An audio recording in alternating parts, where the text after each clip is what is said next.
menjelaskan tentang dinasti Abbasiyah. Gurunya Mukaromah. Assalamualaikum warahmatullahi wabarakatuh.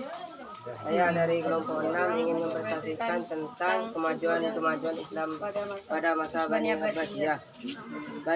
Bani Abbasiyah atau Kekhalifahan Abbasiyah adalah kekhalifahan kedua Islam sampai 1252 Masehi. Setelah merebut kekuasaan dari Bani Umayyah dan menundukkan semua wilayahnya kecuali Andalusia.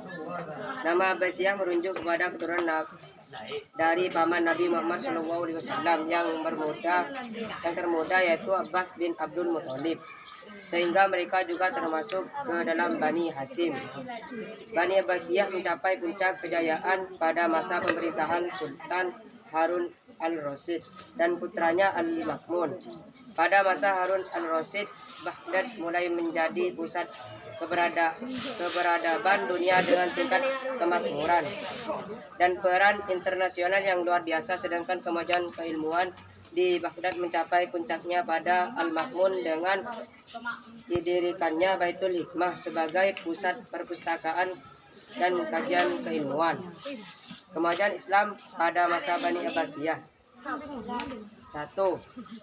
Kemajuan dalam bidang sosial budaya. Dalam bidang sosial budaya, dinasti Abbasiyah mampu mempercantik seni, bangunan dan arsitektur baik untuk bangunan istana, masjid, bangunan kota dan lain sebagainya. Contohnya seperti pada istana Qasrul Janabi dan Qasrul Khuldi. Sementara bangunan kota seperti membangun kota Baghdad, Samarra dan lain-lainnya. Kemajuan juga terjadi pada bidang sastra, bahasa dan seni musik dengan munculnya sastrawan dan budayawan terkenal seperti Abu Nawas, Antahiyah Al-Mutanabi, Abdullah bin Muqaffa dan lain-lainnya, dan munculnya tokoh terkenal dalam bidang musik seperti Yunus bin Sulaiman, Khalil bin Ahmad, pencipta teori musik Islam, Al-Farabi dan lain-lainnya. Selain itu, kemajuan juga terlihat dalam bidang pendidikan dengan didirikannya lembaga-lembaga pendidikan mulai dari tingkat dasar hingga tingkat tinggi. Yaitu yang kedua, kemajuan dalam bidang politik dan militer. Agar semua kebijakan militer terkoordinasi dan berjalan dengan baik, maka pemerintahan dinasti Abbasiyah membentuk Departemen Pertahanan dan Keamanan yang disebut Diwanul Jundi, yang mengatur semua yang berkaitan dengan kemiliteran dan pertahanan dan keamanan. Yang ketiga, kemajuan dalam bidang ilmu pengetahuan. Kemajuan dalam ilmu pengetahuan merupakan berkah dari kebijakan politik Bani Abbasiyah terhadap masyarakat non-Arab yang memiliki tradisi intelektual dan budaya riset yang sudah lama melingkupi kehidupan mereka. Mereka diberikan fasilitas kajian ilmu pengetahuan melalui bahan-bahan rujukan yang pernah dikaji oleh masyarakat sebelumnya.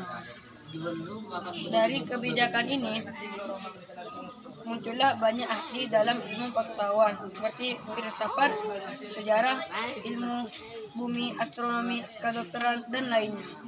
Ilmuwan terkenal di masa Bani Abbasiyah diantaranya Ibnu Sina, Ar-Razi, Al-Khawarizmi, Wafiq, Al-Andalusi, Al-Battani, Muhammad bin Ishaq, Abu Nas, Al-Farabi, Al-Jundi dan lain-lainnya. Yang keempat, kemajuan dalam agama Islam.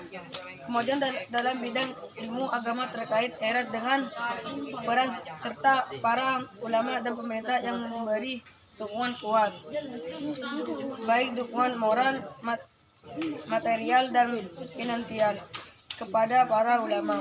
Perhatian yang serius dari pemberian ini membuat para ulama yang ingin mengembangkan ilmu ini mendapat motivasi yang kuat, sehingga mereka berusaha keras untuk mengembangkan dan memajukan ilmu pengetahuan dan peradaban Islam. Di antara ilmu pengetahuan agama Islam yang berkembang dan maju adalah ilmu hadis, ilmu tafsir, ilmu fiqih dan tasawuf dengan ulama-ulama terkenal seperti Imam Abu Hanifah, Imam Malik, Imam Syafi'i, Imam Ahmad bin Hanbal, Imam Bukhari, Imam Muslim, Ibnu Majah, Abu Daud, At-Tirmizi, Imam Ghazali dan lain-lainnya. Sekian dari kelompok 6. Wassalamualaikum warahmatullahi wabarakatuh. Terima kasih, sampai jumpa lagi Tretan. The house music. Hot One Hero.